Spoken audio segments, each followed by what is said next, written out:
Sustainable community champion and eco social advocate Shri AB Emmanuel പൊണ്ടിക്കുളം അവരുടെ ആശംസാ പ്രസംഗത്തിനായി സാദരം ക്ഷണിക്കുന്നു.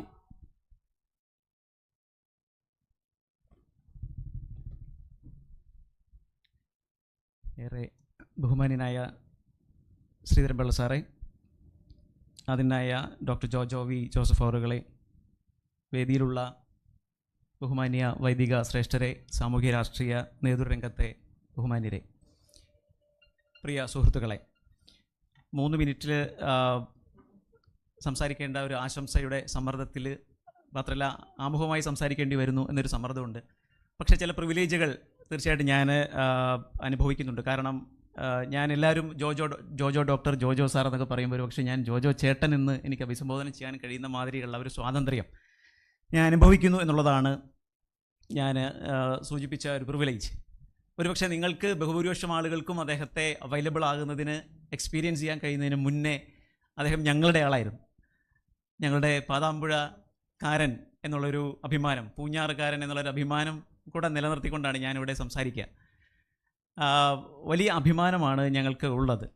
അദ്ദേഹത്തിൻ്റെ ഒരു പശ്ചാത്തലം ഇപ്പോൾ പൂർവാശ്രമം എന്നൊക്കെ വിശേഷിപ്പിക്കാൻ കഴിയുമോ എന്ന് എനിക്കറിയില്ല. അദ്ദേഹം ഇപ്പോൾ വലിയ അന്തർദേശീയ തലത്തിൽ തന്നെ ഉന്നതമായ നിലകളിലേക്ക് അദ്ദേഹം പോകുമ്പോൾ അദ്ദേഹത്തിൻ്റെ ഓരോ ചുവടുവയ്പ്പുകളും ഓരോ ജംഗ്ഷനും മൈൽ സ്റ്റോൺസും ഞങ്ങൾക്ക് വലിയ അഭിമാനകരമായ ഒരു കാര്യമാണ്. ഞങ്ങൾ നാട്ടുകാരതിനെ വലിയ അഭിമാനത്തോടെ കൊണ്ടുനടക്കുന്ന ഒന്നാണ്. മലീഞ്ചിപ്പാറ സെൻറ്റ് ജോസഫ്സ് UP സ്കൂളിലെ പൂർവ്വ വിദ്യാർത്ഥിയാണ് അദ്ദേഹം. ഞങ്ങളിപ്പോൾ ഈ വർഷം അതിൻ്റെ ശതാബ്ദി ആഘോഷങ്ങൾ നടത്തിക്കൊണ്ടിരിക്കുക. ഇത്ര ഉന്നതമായ നിലയിൽ തിരക്ക് പിടിച്ച് മുന്നോട്ട് പോകുന്നതിനിടയിലും ആ സ്കൂളിൻ്റെ ഓരോ സ്പന്ദനങ്ങളും സ്ഥിരമായി നിരീക്ഷിക്കുകയും ശതാബ്ദി ആഘോഷത്തെ ഹൃദയത്തോട് ചേർത്ത് പിടിച്ച് അതിനെ വിജയിപ്പിക്കാൻ ശ്രമിക്കുകയും ചെയ്ത ഒരാളാണ് അദ്ദേഹം. കോവിഡ് കാലത്ത് അദ്ദേഹം പഠിച്ച സ്കൂള് ഒരു മരവിപ്പിൻ്റെ ഘട്ടത്തിലെത്തി നിൽക്കുമ്പോൾ ഞങ്ങൾ ഫേസ് ഇറ്റ് എന്നൊരു പ്രോഗ്രാം കൊണ്ടുവന്നു. ഫാമിലി സെൻറ്റേഡ് ഇൻ്റഗ്രേറ്റഡ് ഒരു ഡെവലപ്മെൻറ്റ് പ്രോഗ്രാം. അതിപ്പോൾ അമേരിക്കൻ യൂണിവേഴ്സിറ്റിയിൽ മലീഞ്ചിപ്പാറ മോഡൽ ഓഫ് എൻഹാൻസ്ഡ് എഡ്യൂക്കേഷൻ എന്ന തലത്തിലൊരു ചാപ്റ്റർ ആവാൻ പോവാണ്. അപ്പോൾ അതിന് ആ സമയത്ത് ചുക്കാൻ പിടിച്ച ആളാണ്. നമുക്കൊരു ധൈര്യമാണ്, നമുക്ക് ജോജോ ചേട്ടനുണ്ട് അല്ലെങ്കിൽ ജോജോ ഡോക്ടർ ഉണ്ട് എന്നുള്ള. അപ്പോൾ മറ്റൊരു പ്രധാനപ്പെട്ട കാര്യം, അദ്ദേഹം ഇത്രയേറെ ഒരു സ്വീകാര്യനാവുന്ന, ഇത്രയും ഉയർന്ന തലത്തിൽ തിരക്കിനിടയിൽ പ്രവർത്തിക്കുമ്പോൾ പോലും ഇപ്പം നാട്ടിൽ നിന്നൊക്കെ ഞങ്ങളുടെ ആളുകൾ എന്ന് മാത്രമല്ല മുഴുവൻ അദ്ദേഹത്തിൻ്റെ രോഗികളും, ഇപ്പോൾ ക്യാൻസർ ഇൻസ്റ്റിറ്റ്യൂട്ട് അല്ലെങ്കിൽ ക്യാൻസർ സർജൻ എന്ന് പറയുമ്പം ഒരു രോഗബാധയിൽ ഏർപ്പെടുന്ന ഒരാളെ സംബന്ധിച്ച്, ഒരു കുടുംബത്തൊരാൾക്ക് ക്യാൻസർ ബാധിക്കുന്നു എന്ന് വരുമ്പോൾ അത് ആ കുടുംബത്തെ സംബന്ധിച്ച് തന്നെ ഒരു ബിഫോർ ആൻഡ് ആഫ്റ്റർ എന്നുള്ള നിലയിൽ വേർതിരിക്കുന്ന വലിയൊരു ഒരു അറിവാണ്.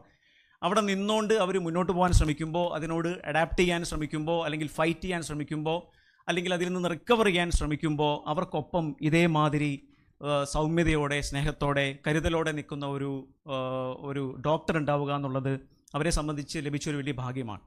ഇത്രയേറെ സർജറികൾ, ഇത്രയേറെ രോഗികളെ ശുശ്രൂഷിക്കാൻ കഴിഞ്ഞ് ഈ 25 വർഷം ഞാൻ ഓർക്കുന്നു, ഹൗസ് സർജൻസിയിൽ അദ്ദേഹത്തോടൊപ്പം ഒക്കെ പ്രവർത്തിക്കുന്ന ഡോക്ടർമാർ ഇനി നമ്മുടെ സമ്പത്താണ്.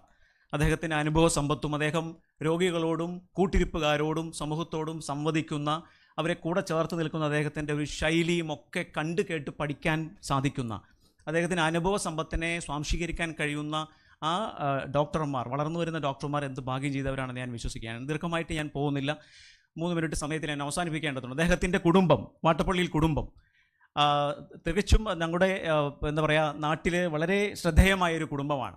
വളരെ മര്യാദകളുടെ ഒരു കുടുംബം. പ്രൗഢമായ വാട്ടപ്പള്ളി കുടുംബത്തിലെ ഒരുപാട് ആളുകൾ ഇവിടെയുണ്ട്. അദ്ദേഹത്തെ ഗ്രൂം ചെയ്തതിൽ ആ കുടുംബം നിർവഹിച്ച പങ്ക് ഞാൻ പ്രത്യേകമായി ഇവിടെ അനുസ്മരിക്കാനായിട്ട് ഞാൻ ആഗ്രഹിക്കുകയാണ്.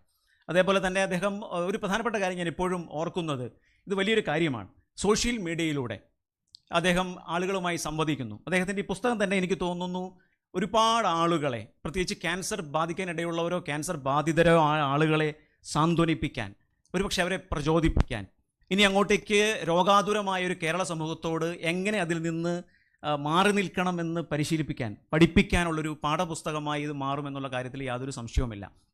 അതുപോലെ ഞാൻ പറഞ്ഞ് അവസാനിപ്പിക്കുന്നു, അദ്ദേഹം വളരെ സൗമ്യമായ, അദ്ദേഹത്തിൻ്റെ ഒരു പ്ലീസിങ് ആയിട്ടുള്ള അദ്ദേഹത്തിൻ്റെ ഒരു അപ്പിയറൻസും അദ്ദേഹത്തിൻ്റെ മുഖവും പ്രഭാഷണങ്ങളും നമുക്ക് ചുറ്റും ഇങ്ങനെ നിറഞ്ഞു നിൽക്കുന്നത് നമുക്കൊരു ആത്മവിശ്വാസമാണ്.